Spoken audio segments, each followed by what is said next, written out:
C'est un cœur battant dans la ville, où défilent les petites et les grandes détresses. Bonjour. Bonjour monsieur. Je vous en prie, asseyez-vous. Du coup, ça s'est passé où? À Caluire. À Caluire. Bon alors, qu'est-ce qui s'est passé? Rien? Rien du tout? Non. Non? D'accord. Allez, je vous prends l'attention. Vous allez être vu par un médecin urgentiste. Parce que apparemment, vous avez tenté de mettre fin à vos jours. On se trompe? Non? Par pendaison, a priori. D'accord? Et combien? Ça calcule. Il y a 17. Ah, voilà, forcément. Faut monter la tension. Finalement, je suis à 13,5. Ah, c'est un peu plus. Alors, je vous explique. Nous, on est là pour vous aider, hein, pour vous aider à passer ce cap. D'accord? Ok. Donc, on va vous installer. Vous avez mis quoi autour de votre cou? Une corde. Une corde, d'accord. Ok. Elle a cassé la branche. La branche, bah, écoutez, Pas de chance. c'est un signe. Oui, Hein? un mauvais signe. C'est un signe. Allez, 17 de tension, on va vous installer. Vous verrez à ce moment-là, du coup, le psychiatre.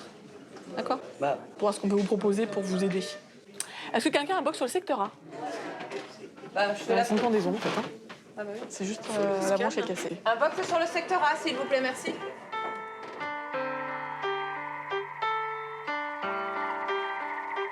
Monsieur, je suis une des infirmières, je vais vous prendre la tension. Eh ben moi, je la Sophie sens. Char travaille aux urgences de Lyon depuis 16 ans. Là, regardez. Non, Simone, ça revient pas trop à la mode. D'une phrase, Alors, qu'est-ce qui vous amène, madame d'un Chira? regard, d'un geste, elle évalue chacune et D'accord, chacun. bah, c'est plutôt la saison, hein. Et vous les prenez bien, les médicaments, il n'y a pas de souci. J'ai pas le choix. Pour y trier, hein. Pas encore.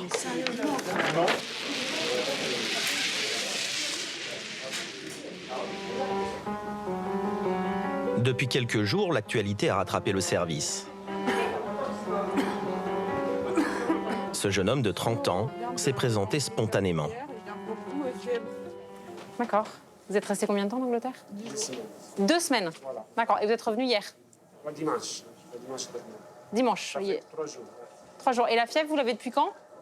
2 jours, pas plus. 2 jours, vous toussez? Ouais. Mais ça va, la fièvre, ça va, et ça vient, et ça va. C'est Ouais. pas un gros fièvre. D'accord. OK. Elle va sortir, faut bien avec un fauteuil. Attends. C'est quoi le numéro de Sabine? 34 77 4. Le cas est suspect.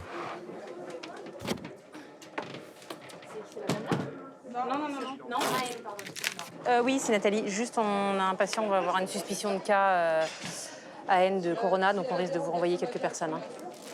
OK. Merci. Le médecin-chef et son équipe vont devoir se protéger. Alors non, on va le mettre directement, je pense, sur le box 1. On va essayer, on va pas le faire passer par le SAS, on va le mettre au box 1 direct. Et la salle d'attente est bouclée. Tu crois que c'est ça? Bah non, j'en sais rien, bien sûr que non, j'en sais rien. Mais tu sais, t'as libéré ton box 1? Il est prêt. Parfait. Concrètement, on fait aucune entrée. Mais... Oui, pour l'instant, on bloque. En attendant qu'on en sache un petit peu. Ça sort pas? Pour l'instant, non. Allez, on va s'équiper.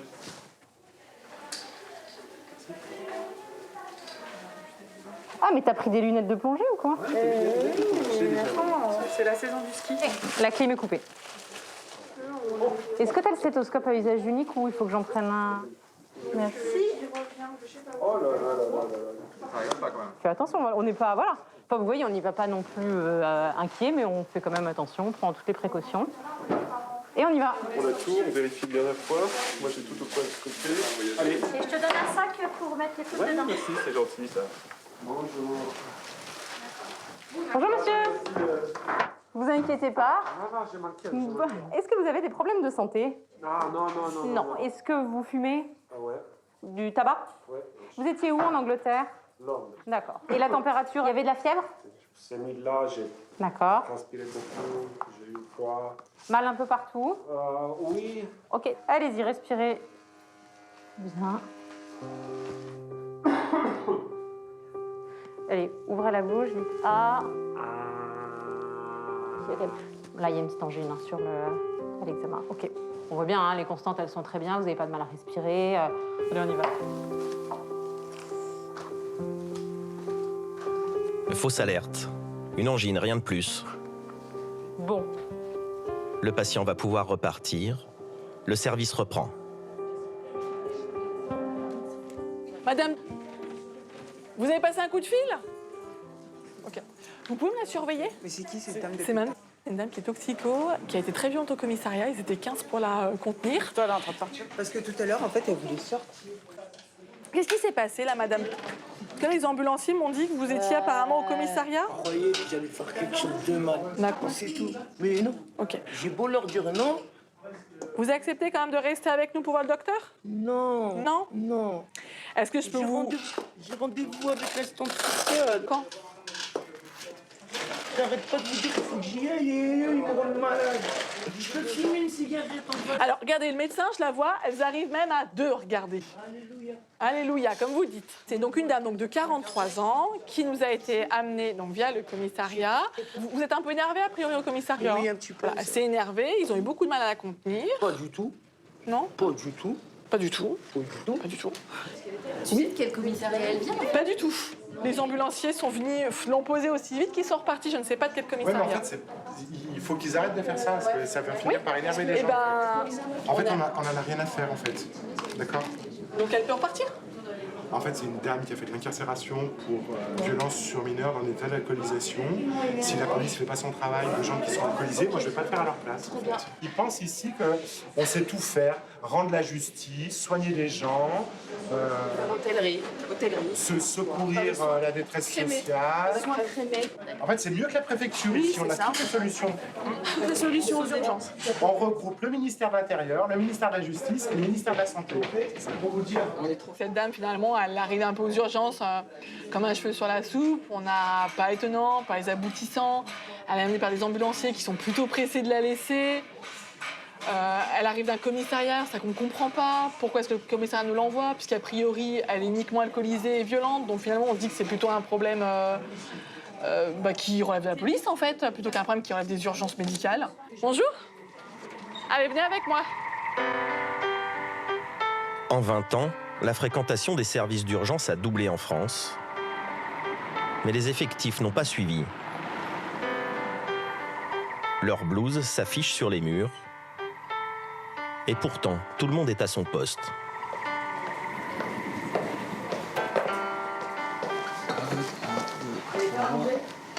Le professeur Tazarourt dirige le service depuis 5 ans. Ça va, Nathalie? Est-ce qu'il y a des patients qu'on peut voir rapidement dans la salle d'attente? Il y a ce monsieur qui vient d'arriver, ça va être un peu complexe. Un monsieur qui parle arménien, qui est en attente de papier. Ce monsieur n'a pas fait son insuline depuis ce matin parce qu'il ne mange pas en fait. On va faire simple pour ce monsieur. Il a raison de ne pas prendre son insuline parce qu'il ne mange pas. On va lui donner à manger. On va lui donner une dizaine de pains, des sucres lents, et puis il va faire son insuline. On ne va pas l'hospitaliser. Il n'y a pas ce besoin. Il a un besoin de manger. On va essayer d'appeler le SAMU social pour ce monsieur, pour voir ce qu'on peut faire. Parce que... Bon, je vous laisse faire. Ce n'est pas un problème médical. Il faut lui donner son pain et son insuline. OK, je te laisse faire. Dans ce contexte de crise, le coronavirus est vécu comme une pression de plus. Vous voyez qu'ici, on a beaucoup de patients fragiles. Et qu'ici, par définition, on accueille tout le monde, toute la misère du monde. Vous avez là des patients qui ont des pathologies très graves, qui sont ventilés, d'autres qui viennent parce qu'ils sont plutôt inquiets pour leur santé. Rajouter un risque infectieux, pour nous, c'est très compliqué. Plusieurs soignants qui seraient suspects d'être contaminés ou contaminés, pas de gravité particulière pour eux a priori, mais par contre, des soignants qui ne seraient plus sur le terrain. Et donc un système qui se fragilise dans une situation que vous connaissez, où l'hôpital en ce moment est très fragilisé. Donc ça tombe mal pour nous. C'est un arrêt?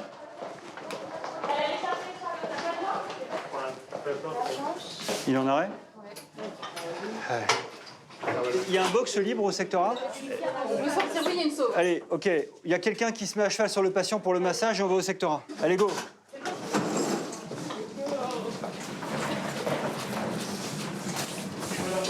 Allez. Qui est-ce qui note l'horaire? Là, moi, je me Tu notes?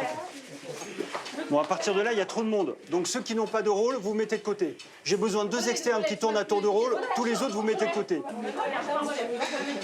Là, ce qu'on a besoin d'avoir, c'est une analyse du tracé. À ce stade, arrête de masser 2 secondes. Ok, regarde si tu as un pouls en centrale. Allez, massage. D'accord, massage. On a démarré à quelle heure? À 22h36. Ok, on va se donner 10 minutes pour ce monsieur encore. Hein, on est parti sur un eau-flot inconnu, on se donne 10 minutes avec de l'adré du massage. Attention, un cathéter là, je sais pas. Encore 1 mg d'adré sur la voie qui n'a pas les bicarres. Allez, on se donne 2 minutes, dans 2 minutes, on finalise. Ouais, attention. On peut enrayer. Quelle heure?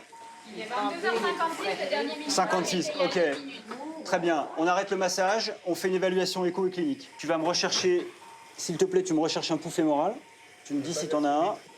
Et tu n'as rien en sous-xiphoïdien. Ok, bon, on refait le point. Je ne sais pas quel âge il a, on ne sait pas à quel moment... 50 ans, on ne sait pas à quel moment il s'est arrêté. Je le fais pour tous qu'on soit d'accord, on ne sait pas à quel moment il s'est arrêté. Il était très acide, on a fait ce qu'il fallait en termes d'adrénaline, de bicarbonate. On a fait 20 minutes de réanimation intensive avec 5 mg d'adré. Le cœur n'est jamais reparti, il était sur un mode d'asystolie. On n'a rien pour défibriller. Il n'y a rien. Bon, Enfin, faut bien lui refaire. Hein, ce patient n'a aucune chance que le cœur reparte. Ok, bon, décès constaté à... À 22h56. Décès constaté.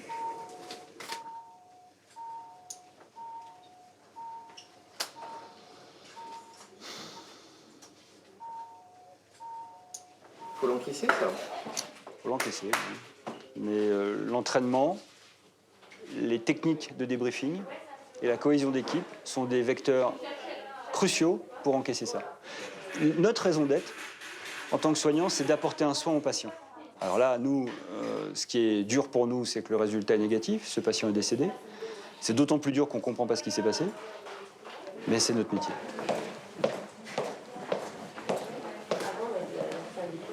Bon, les filles, est-ce qu'il est revenu, le patient du scanner? La crise en ce moment, elle est suraiguë. C'est une crise de désespérance et ça me tracasse beaucoup. Dans les soignants, c'est une crise de désespérance. Je suis sidéré de voir, moi j'ai 50 ans, je suis sidéré de voir que la durée de vie, ou en tout cas la durée de présence professionnelle d'une infirmière est de 4 ans, et qu'un médecin, au bout de 3 ans, se sent épuisé. Pourquoi il se sent épuisé? Essentiellement parce qu'il a l'impression que les conditions de travail dysfonctionnent. Infirmières, aides-soignants, médecins sont anormalement sous-valorisés financièrement. C'est même... c'est une honte. Une infirmière qui commence à 1 700 €, c'est honteux. Un bac plus 3, c'est honteux. Un médecin assistant commence à 2 000 €, c'est honteux. C'est pas possible. Allez, café. Le système public s'essouffle. Les médecins expérimentés manquent à l'appel. Ils ont fui vers le secteur privé, 3 fois mieux payé. Monsieur, regardez-moi. Regardez-moi. Vous êtes à l'hôpital? Ouais. Vous avez pris... Monsieur, vous avez consommé de l'alcool? D'accord, on se calme là. Vous avez consommé de l'alcool? Oui? Là, il est stable, c'est juste sur le plan conscience qu'il est inquiétant. Donc, on va essayer de faire un scanner rapidement. Voilà. Je vais regarder s'il est connu sur l'ordinateur, j'arrive. Amélie, elle, y croit encore, malgré les cadences. Oui, bonjour Amélie, aux urgences. Anne, là, je voulais savoir, il vous restait combien de lits? Une place d'homme? Ok, merci. Et ben, ça va coincer sur les lits. Hein. Ouais. Ça fait 1 semaine, voire 2 semaines que ça dure. Cette nuit, sa garde va durer 14 heures. On va aller... On va pouvoir... Ouais, on a ce monsieur qui va partir aux soins. On va pouvoir boxer ici. Cette dame, je vais la mettre dans le couloir quand je l'aurai examinée. On pourra reboxer aussi ici. Ok, bah je vais Ok. passer au 3 déjà. Ouais. Pourquoi boxer? Boxer, ça veut dire installer des patients dans les box. Voilà, éviter qu'ils attendent en salle d'attente pour qu'on puisse les voir. Et là, vous avez beaucoup de monde à boxer? Là, il en reste 13 à 3h30 du matin. Ça fait beaucoup, là, oui. Hop. Et voilà. Dès qu'on a un moment, on vient vous voir pour vous installer dans un box. Là, ils sont tous pris pour le moment, mais dès qu'il y en a un qui se libère, il y a pas mal de monde, mais on va vous voir, ok? Oui. Ça marche?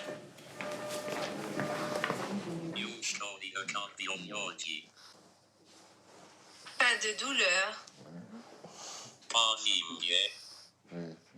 Mal, là? Non? Je vous prépare le dossier. Ok, nous voilà. Merci. Français et anglais? Non, albanais. Si vous êtes à votre langue, non. Troisième langue, deuxième, non. Bon, bah, désolé.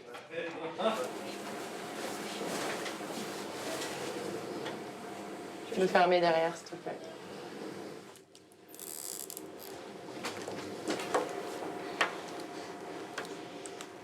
Ça va, monsieur? Vous avez compris, là, hein, je vais poser une perfusion un peu plus grosse parce qu'on n'arrive pas à vous piquer dans les veines.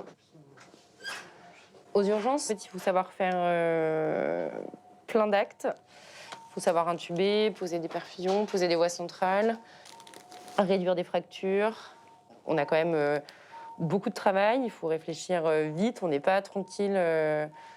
On n'a aucun moment de pause dans une journée ou sur une nuit. Franchement, là, si on arrive à manger dans la nuit, ça va être... Enfin, on va manger, hein, mais on va manger tard et rapidement. Donc, pour le coup, c'est vraiment ça que je trouve hyper intéressant. C'est terminé, monsieur, là, d'accord?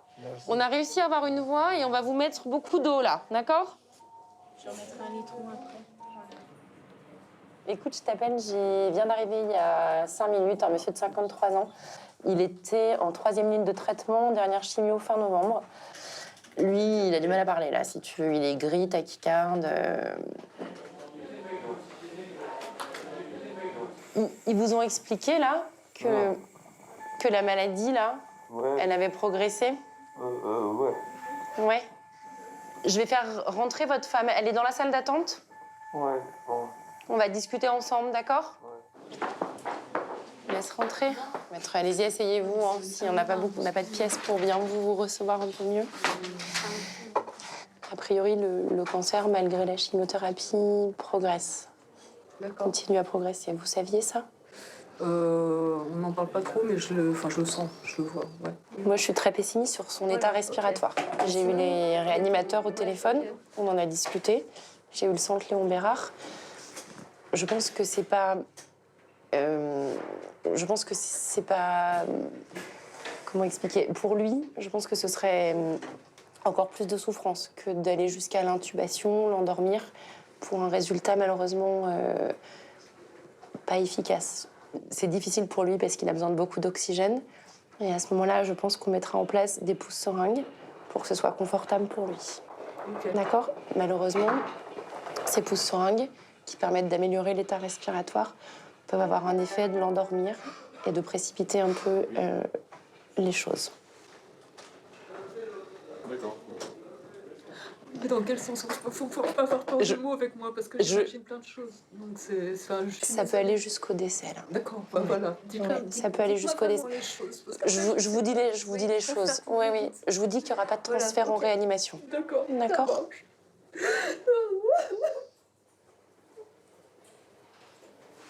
Est-ce que vous voulez un verre d'eau? Bah, je veux bien, oui, je vais vous chercher ça. J'arrive. Je viens de discuter avec votre épouse. Il y a des amis à vous, là aussi, qui sont là. Ils vont venir vous voir après. Vous avez compris que j'étais très inquiète, là? Sur l'avenir proche? Ouais. Ok. Je vais commencer à vous mettre des traitements pour essayer de diminuer la gêne respiratoire. C'est des traitements qui peuvent vous endormir, qui peuvent accélérer un peu les choses. Pas de problème. Pas de problème?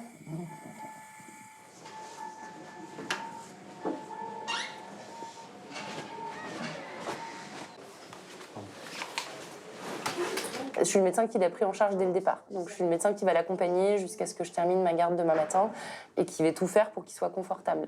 C'est une sacrée responsabilité au-delà de la responsabilité médicale. Ah oui, oui, et puis il faut essayer de faire les choses correctement. Et puis les gens, en fait, les gens avec qui on parle sont tous différents. Donc il faut arriver à trouver la façon de parler qui corresponde aux personnes qu'on a en face. Là, la dame tout à l'heure, elle avait vraiment besoin qu'on lui dise les choses très franchement, très cash, ce qui n'est pas toujours facile à faire parce que même pour nous, c'est probablement des mots qui font un peu peur aussi. Hein, de parler de décès à 50 ans, on ne fait pas ça tous les jours. Il y a une certaine confiance, j'ai l'impression, qui s'est créée entre nous. Et ça me paraît juste le plus important, c'est qu'ils aient confiance dans ce que je fais. Voilà. Non, tu veux pas essayer... Enfin... Un box pour un patient étoile, s'il vous plaît, un box pour un patient étoile, merci.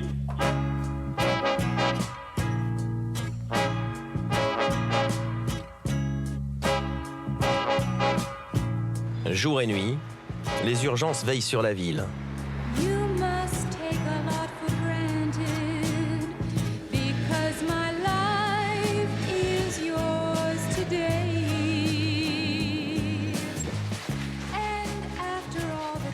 On s'y relègue comme dans une garnison, prêt à accueillir tous les blessés. À tout de suite. Hop. Entrez, bienvenue. Merci. On est pas dans le bon sens là. Attends, on va faire demi-tour, regarde, hop là. Qu'est-ce qui vous arrive? J'ai pris mal à un pied, voilà, quelques dents, et puis... Aïe! Vous arrivez à le relever toute seule? Faites voir. Plus. Vous êtes tombée aujourd'hui? Non, avant-hier. Et vous faites comment depuis 2 jours alors? Je suis couchée, c'est mes fils qui s'occupent de moi. D'accord. Et ils sont venus, vos fils, avec vous? Ah oui, je sais pas où ils sont là, hein. Ils sont en salle d'attente? Vous voulez qu'ils viennent avec vous? Oh, je veux bien. Allez, je vais aller en chercher. J'ai 2 fils et 2 à moi. On choisit lequel alors s'il y a les 2? Tous les 2. Pas de jalousie. Pas de jaloux, vous avez bien raison. Donc là, on a installé à votre maman donc, dans un box de consultation. Le médecin va aller l'ausculter. Donc je vous laisse aller la voir, elle est au box 8, juste en face. Ok, merci, c'est gentil, merci. Box 8. Bon. Allez. Détresse respire 75 de ça, tout ça. Voilà. Attends, j'ai pas de box. Monsieur, on peut vous faire sortir? Je vais avoir besoin d'un box pour une patiente étoile, merci. Ah, attendez, je vous le remets comme il faut là, parce que vous avez dans la bouche. On peut avoir une infirmière et une aide-soignante au secteur merci. En plus. Il y a beaucoup de personnes âgées aujourd'hui? Oui, alors aujourd'hui, puis tous les jours, en fait. Ce qui est, déjà, c'est le reflet de la population qui vieillit. Donc il y a de plus en plus de personnes âgées. Et puis ensuite, c'est vrai qu'on est le week-end. Donc le dimanche, ils ont moins accès aux médecins traitants. Tous ceux qu'on a eus ce matin, il n'y en a aucun qui rentre à la maison. Hein. Donc ils vont rester tous hospitalisés. Avec un état des lits sur la journée d'aujourd'hui qui est quand même très précaire, puisqu'on n'a quasiment pas de lit d'hospitalisation. Pourquoi ça? Parce qu'il y a beaucoup de services de lits, en service de gériatrie qui sont fermés, dû en fait à un manque d'effectifs de médecins essentiellement. Donc du coup, ça s'engorge en fait. Donc là, hier, on a déjà dû imposer beaucoup de patients sur les lits disponibles sur l'hôpital. Dans d'autres services? Dans d'autres services, oui. Pas spécialisés en gérontologie? Pas du tout. Là, il y a de la place. Il y a des lits disponibles avec une équipe pour pouvoir s'en occuper. Voilà. Pour éviter justement que toutes ces personnes âgées en fait, restent sur un brancard. Parce qu'on est très délétère pour eux. Et en fait, il ne faudrait pas laisser plus de 4 heures sur un brancard en fait. Et pour le coup, ils restent tous plus de 4 heures sur le brancard. Ça va jusqu'à combien de temps?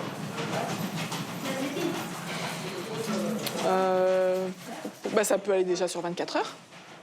Il y en a qui n'auront pas de place, ça peut sur 24 heures. Après, vraiment, on essaye que ça n'excède pas quand même 12 heures pour les personnes de plus de 75 ans. Merci. Merci. Béat disait qu'en fait, au niveau de nos conditions de travail, au niveau infirmier sur les urgences, on n'avait pas à se plaindre en fait. Ce qui est vrai. C'est ce qu'on disait, ce qui est vrai. En fait, moi, je me plains pas de ma condition de travail, je me plains de la condition des patients. C'est ça, c'est différent. Conditions d'accueil. Nos patients sont dans des conditions qui sont vraiment pas cool, quoi. Ils stagnent aux urgences, donc nous, on a beaucoup de travail, donc on court dans tous les sens, et du coup, on s'occupe peut-être pas très bien d'eux, et voilà. Les patients se dégradent. Et voilà, c'est ce cercle vicieux-là, quoi. Le mouvement de grève aux urgences vient des personnels paramédicaux, c'est-à-dire infirmières et aides-soignants, si je ne me trompe pas. Auxquels se sont joints les médecins. Alors, eux, pour le coup, c'est un problème d'effectifs. Oui, et eux, de conditions de travail. Eux, pour le coup, c'est leurs conditions de travail. Parce qu'ils sont pas assez nombreux, parce qu'ils font trop de garde, parce qu'ils sont mal payés. Parce que vraiment, le nombre d'arrêts maladie de médecins qu'on a eu, de burn-out, et de médecins qui sont à bout pendant leur garde, Bah, c'est quelque chose qui devrait quand même alerter. Qui devrait alerter les hautes autorités parce que c'est pas possible quoi.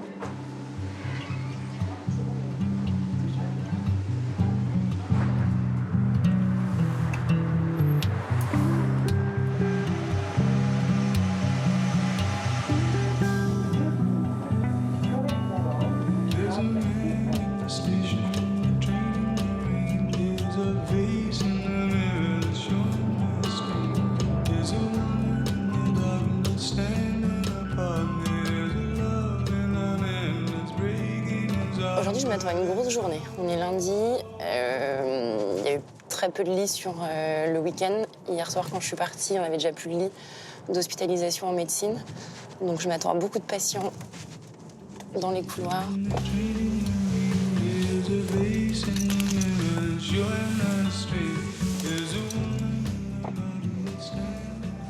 Bonjour. Bonjour. Ça va, madame? J'ai mal. Vous avez toujours mal, c'est ce que... Eh ben, j'ai mon autre pied qui commence à me faire mal. L'autre pied aussi? Oui. Je vais regarder. Oh, punaise. En tout cas, il faut qu'on vous garde chez nous, d'accord? Longtemps? Bah, le temps qu'on fasse la ponction, le temps qu'on sache ce que c'est, et puis qu'on vous soigne. Là, vous pouvez pas marcher, de toute façon. Non. Vous n'allez pas pouvoir rentrer à la maison. Oh, non. Voilà. À tout à l'heure. Je vous dis dès que je sais où est-ce que vous êtes hospitalisé. Alors ici, on est à l'unité d'hospitalisation de courte durée. C'est l'UHCD, on a 20 lits pour accueillir tous les patients aux urgences en attente d'un lit et qui n'ont pas forcément de place dans les services spécialisés. L'idée, c'est de... On a 20 patients le matin, c'est d'avoir 20 lits libres pour pouvoir accueillir tous les patients qui arrivent de l'accueil. Je vous ramène un verre d'eau. Vous remontez la tête, d'accord? Ça, c'est très bien. Ça vous va? Comment ça va, monsieur? Bonjour. Il n'y a pas la télé. Non, il n'y a pas la télé ici, non. Le service, il y a la télé. Ben oui, mais là, c'est pas un service où on vous garde longtemps, normalement. On n'a pas la télé. Ben, j'essaye de vous trouver une place, mais pour l'instant, c'est ce que je vous dis, j'arrive pas à vous trouver une place. C'est parti. Bon, il vous reste des lits ou pas pour moi? Oui. Ah, génial. Alors, j'ai une dame qui est très mignonne, c'est une dame de 91 ans, qui est vraiment adorable, qui a ses 2 fils, qui est vraiment toute mimi, et qui vient parce qu'elle a une arthrite subaiguë de la cheville droite. Et puis après, il y a une gentille patiente de 89 ans qui vit chez ses enfants. Simplement, il y a un peu un épuisement de la famille, ils veulent pas la mettre en EHPAD. La famille a besoin d'une petite rupture, quoi. Et ils la reprendront après, hein. Tu la vends pas... Ouais. Bah ouais, mais parce qu'en fait, je peux pas mentir non plus, si tu veux. À midi? Oui. Oui, tu peux la mettre. Ça, c'est une femme? Je vais le vendre. T'as vraiment bon cœur aujourd'hui, toi. Il tape là? Il tapait sur les murs. Et qu'est-ce qui se passe là?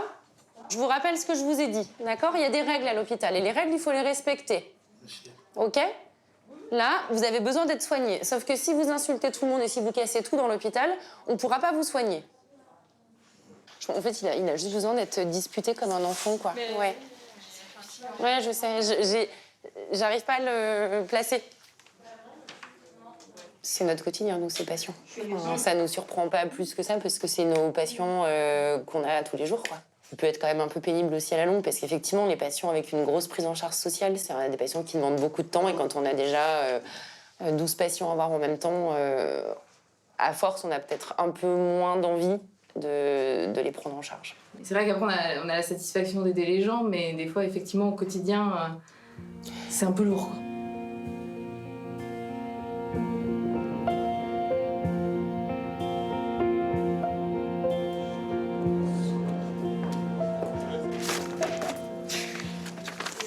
Elle est où la prime Buzyn, 98? La prime. Bah oui, la prime des 100 €. Là, elle apparaît où d'ailleurs, cette prime? Elle apparaît plus. Elle a disparu, La prime de 100 €, elle est où hein? Mais si, on l'a. Mais non. Si, on l'a. Là, prime de risque 118. Forfaitaire de risque. 118, oui. Ça fait 100 balles net. Ah bah c'est bien.